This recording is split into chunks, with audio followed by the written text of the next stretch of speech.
গতকালই বিজেপির ইস্তেহার প্রকাশ, অর্থাৎ নববর্ষের দিনে ইস্তেহার প্রকাশ। আর এবার বিজেপির ইস্তেহারে চড়াশোর মমতার। উত্তরবঙ্গে ফের সিএএ নিয়ে সরব তৃণমূল নেত্রী।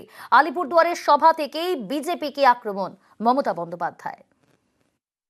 एक दफे अब चाहते हैं बीजेपी दिल्ली से हट जाए, अगर नहीं जाता है तो जान लो कल जो मैनिफेस्टो ये लोग बनाया एनआरसी करके निकाल देगा।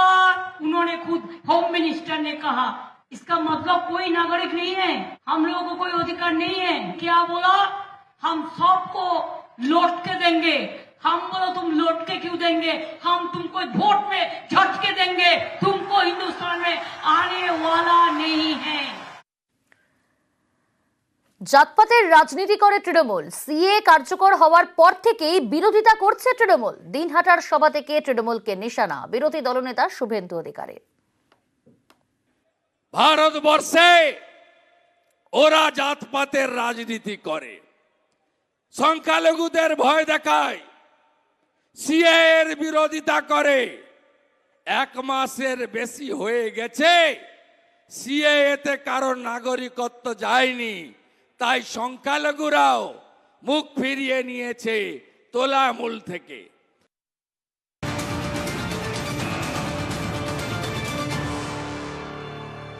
বিজেপিতে যোগ দিতে চেয়েছিলেন উদয়ন গুহকে নিয়ে বিস্ফোরক দাবি শুভেন্দুর। 21-এর ভোটের আগে বিজেপিতে যোগ দিতে চেয়েছিলেন বলেই দাবি করলেন শুভেন্দু অধিকারী। দিনহাটার সভা থেকে এমনটাই দাবি তার। 21 সালে ভোটের আগে এই উদয়ন গুহ আমার হাত ধরেছিল বিজেপিতে যোগদান করবে বলে। 2021 ফেব্রুয়ারি মাস বিদায়ী সাংসদ সুনীল মণ্ডলের সল্টলেকের সরকারি ফ্ল্যাটে বলে দিয়ে গেলাম, অস্বীকার করতে পারেন করুন। উদয়ন গুহ আর বিশু এ দুজনের জন্য বিজেপির দরজা চিরদিনের জন্য বন্ধ থাকবে। আর এরপরই আমরা যোগাযোগ করেছিলাম উদয়ন গুহর সঙ্গে। তিনি আমাদের জানিয়েছেন একেবারে ভিত্তিহীন কথা বলছেন শুভেন্দু অধিকারী, আমল দিতে নারাজ, মূল্যহীন কথা। অর্থাৎ শুভেন্দু অধিকারীর মন্তব্যের পরিপ্রেক্ষিতে আর কি বললেন উদয়ন গুহ, শুনুন। বলেছে আমি ওর হাত ধরে নাকি বিজেপিতে ঢুকতে চেয়েছিলাম। যে নিজে অন্যের পা ধরে বিজেপিতে ঢুকেছে তার হাত ধরতে যাব কেন? আমি যদি বিজেপিতে যেতে চাইতাম তাহলে আমি সরাসরি বিজেপি নেতাদের সাথে যোগাযোগ করতাম। ওর মাধ্যমে বিজেপিতে যাওয়ার তো আমার কোনো দরকার ছিল না।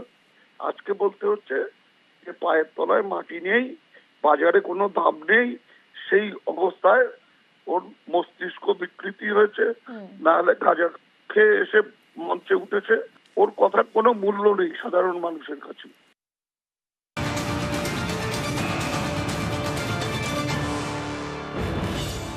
ফের হুমকি বারাসতের বিজেপি প্রার্থী স্বপন মজুমদারের। চালাকাঠের পর ইন্স্যুরেন্স হুমকি জানার চেষ্টা করব। আমাদের সঙ্গে রয়েছে জিয়াউল। আবারও হুমকির সুর স্বপন মজুমদারের গলায়। কি বললেন এবার হুমকি দিয়ে? দেখো, গত সপ্তাহে আমরা দেখেছিলাম যে তিনি চেলা কাটের হুমকি দিয়েছিলেন। ভোট লুট করতে আসলে তিনি চেলা কাট দিয়ে মারধর হবে এমনটাই হুমকি দিয়ে রেখেছিলেন। এবারে আবার সেই অশোকনগরে তিনি ভোট প্রচারে এসেছিলেন। সেই সময় তিনি স্পষ্ট করে জানান যে যারা ভোট লুট করতে এসছে, পঞ্চায়েতে ভোট লুট করেছে এবং যারা বিধানসভায় লুট করেছে, ভোটের সময় যারা অশান্তি করেছে, তারা যদি আবার সেই ভোট লুট করতে আসে তাহলে যারা লুট করতে আসবে, যারা যে সমস্ত দুষ্কৃতীরা আসবে তাদেরকে ইন্স্যুরেন্স করে রাখার হুমকি দিলেন। অর্থাৎ তারা যাতে চিকিৎসা বা পরিষেবা, অর্থাৎ তারা হাসপাতালে ভর্তি হবে তার জন্য ইন্স্যুরেন্স করে রাখে, এমনই হুমকি দিয়ে রাখলেন। অর্থাৎ চেলাকাটের পরে তিনি আবার ইন্স্যুরেন্স হুমকি। তার কারণ ভোটের সময় বিভিন্ন সময় দেখা গেছে ভোট লুটের কথা তিনি এর আগেও কিন্তু বনগাঁয় যখন বিধানসভায় লড়েছিলেন তখনও সেই সময় তিনি বিভিন্ন হুমকি দিয়ে রেখেছিলেন এবং এবারেও কিন্তু এই লোকসভা ভোটেও কিন্তু পরপর তিনি হুমকি দিয়ে রাখছেন যারা ভোট লুট করতে আসবে কাউকে ছাড়া হবে না। কখনো চেলাকাটের হুমকি, কখনো ইন্স্যুরেন্সের হুমকি দিয়ে রাখবেন বারাসতের বিজেপি প্রার্থী স্বপন মজুমদার। অন্যদিকে শাসক দলের স্পষ্ট দাবি যে এই ধরনের হুমকি বা গরম বক্তব্য রেখে কখনো মিডিয়ায় সংবাদ মাধ্যমে এসে তিনি প্রচার পাওয়ার জন্য এই ধরনের বক্তব্য রাখছেন, এমনটা জানালেন তৃণমূলের পক্ষ থেকে। ধন্যবাদ জিয়াউল। এটা পঞ্চায়েত নির্বাচন না, এটা লোকসভা নির্বাচন। আর এটা পুলিশকে দিয়ে ভোটটা হবে না, এটা সেন্ট্রাল ফোর্স থাকবে। আর যারা ভাবছে আমরা বিগত দিনে এইসব করে পার পেয়ে গেছি তাদের উদ্দেশ্যে বলবো ইন্স্যুরেন্সটা করিয়ে আসবেন এবার। ভোট লুট করার রাজনীতিতে তৃণমূল বিশ্বাস করে না এবং এটা বাংলার কালচার নয়, এটা বিহার কিংবা ইউপির কালচার। উনি যদি ভাবে বারাসাতে এসে হাওয়া গরম করবেন, এটা কিন্তু বনগা নয়, আর উনি বারাসাতের মানুষ নয়। উনি 18 মাসের একজন জেলখাটা আসামি। ওনাকে আমি খুব স্পষ্ট করে বলতে চাই, 1 জুন বারাসাতের মানুষ তৈরি হয়ে রয়েছে, 2 লক্ষ ভোটে আপনাকে হারতে হবে।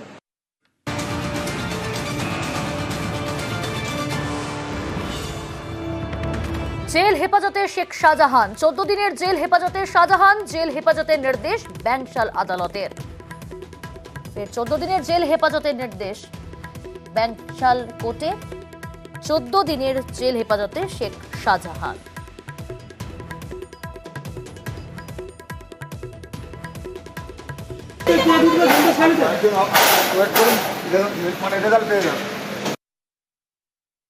যতক্ষণ পর্যন্ত না পিটিশনে কমপ্লেন ফাইল করা হচ্ছে ততক্ষণ পর্যন্ত ওকে প্রত্যেক 14 ডেজ অন্তর প্রোডাকশন করতে হবে, ভার্চুয়াল মোডেই হোক আর ফিজিক্যাল মোডেই হোক প্রোডাকশন করতে হবে।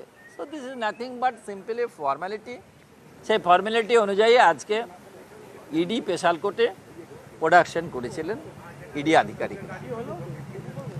আজকে তো আমরা জামিনের দরখাস্ত করিনি, ওনারা 14 দিন জুডিশিয়াল কাস্টডি চেয়েছিলেন। আমরা যদি জামিনের দরখাস্ত না করি তাহলে যা হওয়ার তাই হবে।